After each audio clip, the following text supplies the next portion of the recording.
Ayo, what's up? Welcome back din sa ating channel dito sa Bobs TV. Alright, so tayo nagbabalik muli mga babayan. At ito, pag-usapan natin, no, ito pong kumakalat na balita ngayon mga kababayan na kung saan itong mga DDS po ay may masamang plano dito kay Pangulong Bongbong Marcos.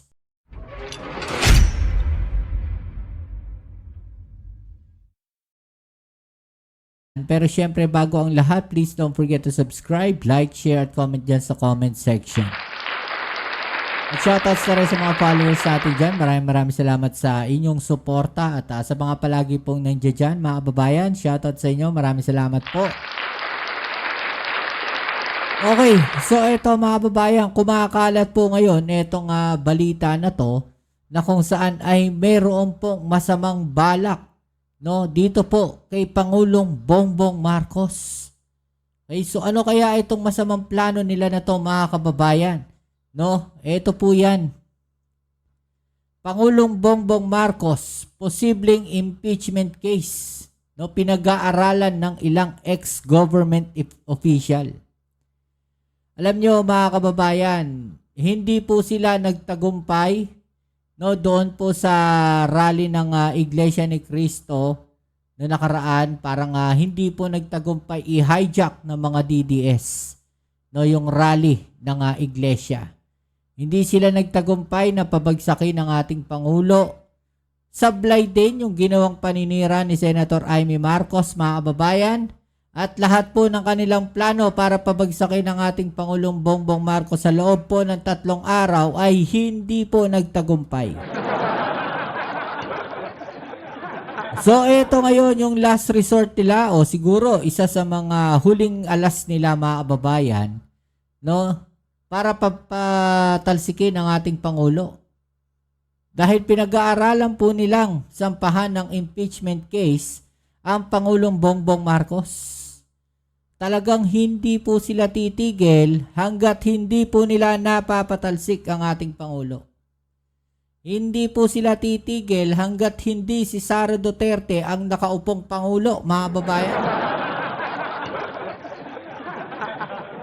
Hindi po sila titigil, mga babayan, hanggat hindi tinitigilan ng ating Pangulong Bongbong Marcos, no, na ubusin ang mga korap sa ating gobyerno. Alam nyo, ganyan sila. No, nakikita natin itong mga tao na to. Wala nang pag-asa sa buhay yung mga yan. No, yung mga taong gustong tanggalin ng ating Pangulo sa pwesto para sa kanilang pansariling interes, mga babayan. Sabi po dito sa balita, impeachment case versus Marcos. Pinag-aaralan ng ilang dating opisyal. Nako, grabe, mga old school na pala to. Mga dating opisyal.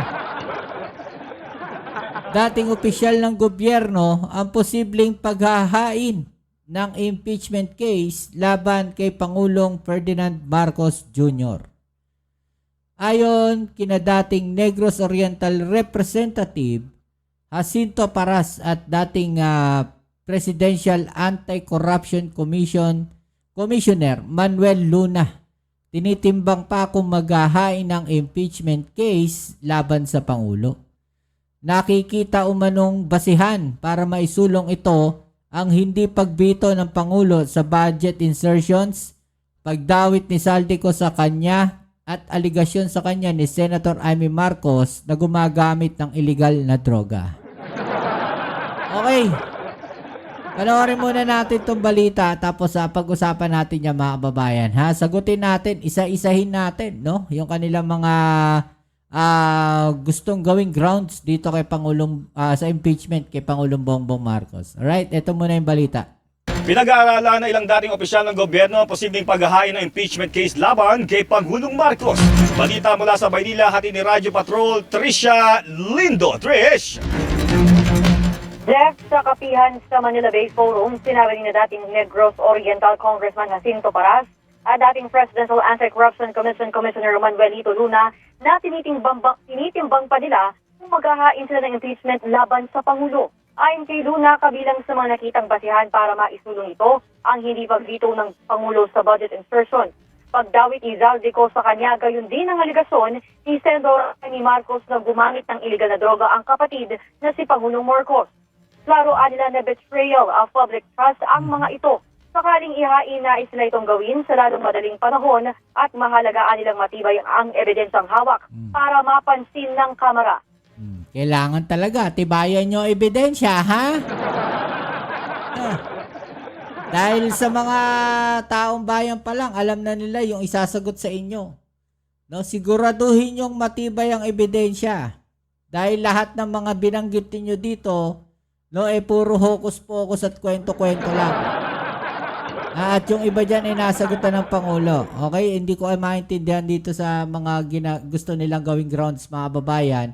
Tila hindi ata nanonood ng balita etong mga to. Ha? We are still thinking, we are not yet sure pa. Kasi we have to gather enough basis. You have to be sure that it will merit attention of the House and it will prosper. Otherwise, sayang lang yung effort mo, makakawa ka pa lang.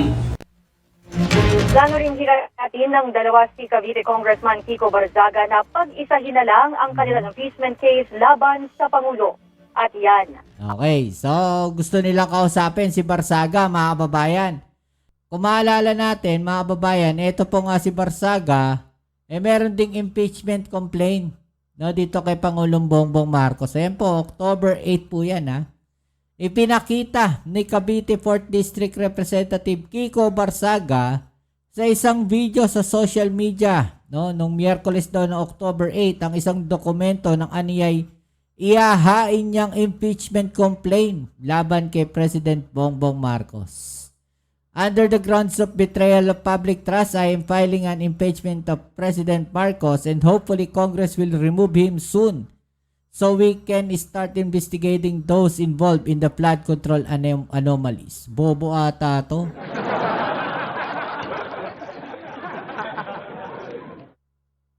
Ano sabi niya dito?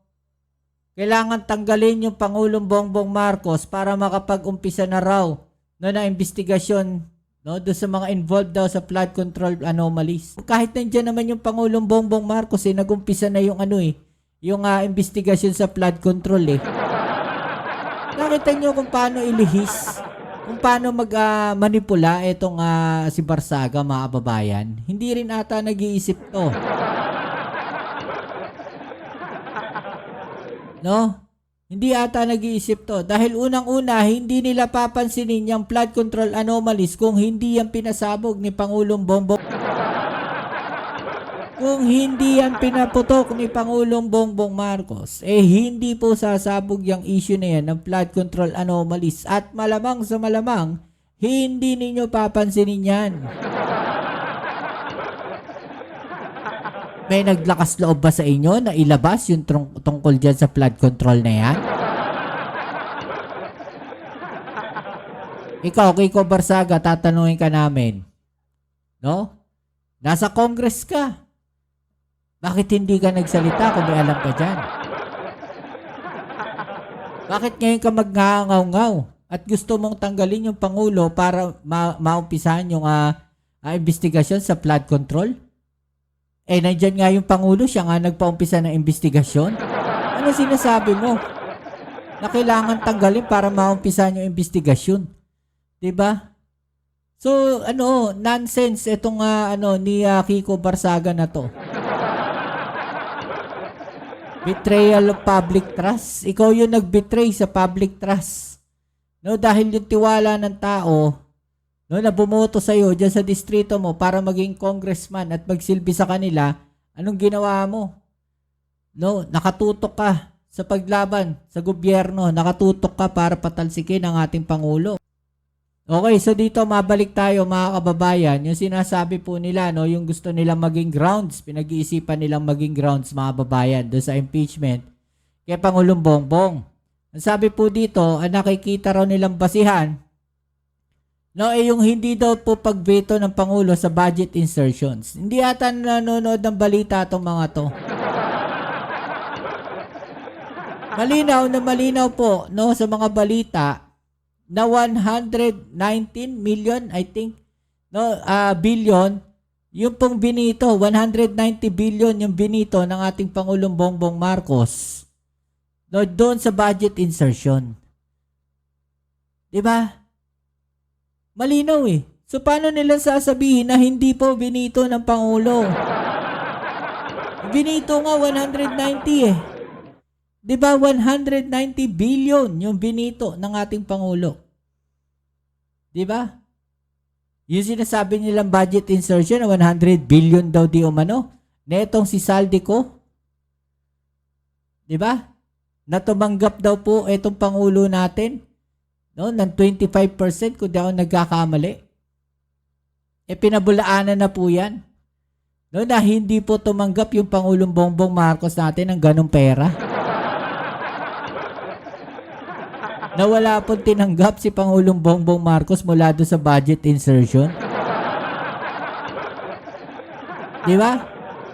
Na sinasabi nga na ginamit lang yung Pangulong Bongbong Marcos para makakubra yung mga korap sa gobyerno ng sa budget insertion. Yung aligasyon ni Senator Amy Marcos na gumagamit ng illegal na droga yung Pangulo. 2 beses po siya nagpa-drug test pero negative pareho. Ano na kayo? Ha? Ano na? Ano na yung grounds na sinasabi ninyo? Nasaan na? Lusaw na kaagad. No, nasaan yung public betrayal doon? Yung grounds na sinasabi nyo, puro lusaw. Oh. Wala na. Kami pa lang yung nag-i-explain. Kami pa lang yung nagbabasa ng mga gusto ninyong isampa, no, dito sa Pangulong Bongbong Marcos, no, na grounds na impeachment. No, kami pa lang yung nag-i-explain, wala na kagad. Paano papasa sa Kongreso yan? Di ba? Paano papansinin ng Kongreso yan? Wala nga kakwenta-kwenta yung mga isasampa ninyo. Oh. Public betrayal. Paano nagkaroon ng public betrayal? Mga kababayan, hindi naman po no, yung mga kababayan natin ay galit dito sa ating Pangulo. Public betrayal pag pinabayaan tayo ng gobyerno. Pinabayaan ba ang Pilipinas ng gobyerno? Hindi. Yung sinasabi ninyong korupsyon, sino ang naglantad ng korupsyon sa DPWH? Diba? Pangulong Bongbong Marcos. Tapos sasabihin ninyo, on grounds of public betrayal? Nasaan ang betrayal doon? Huwag niyong lituhin, huwag niyong guluhin ang isipan ng mga tao dahil yung mga tao ngayon matatalino na. Nag-iisip ang mga tao at palagi naming sinasabi, no, wag isang side lang ang panoorin ninyo. Wag isang side lang ang pakinggan ninyo. Pakinggan ninyo lahat, no, ng balita. Pakinggan ninyo lahat ng side para mas maintindihan ninyo. I-open ninyo yung mga isip ninyo. Yun nga yung sinasabi natin, marami sa kababayan natin ang bukas na ang isipan. Kaya yung impeachment complaint na yan sa ating Pangulong Bongbong Marcos, malabo po mangyari yan. Ano? Malabong mangyari yan. Ano masasabi po ninyo dyan, mga kababayan? I-comment po sa ibaba ang inyong mga opinion at atin yung pag-usapan. Alright? So yan, muli kita-kits tayo sa ating next video upload. Ito muli ang inyong Kuya Mobs sa Mobs TV. Maraming salamat po sa inyong suporta. No, please don't forget to subscribe, like, share, comment dyan sa comment section. Alright? Peace.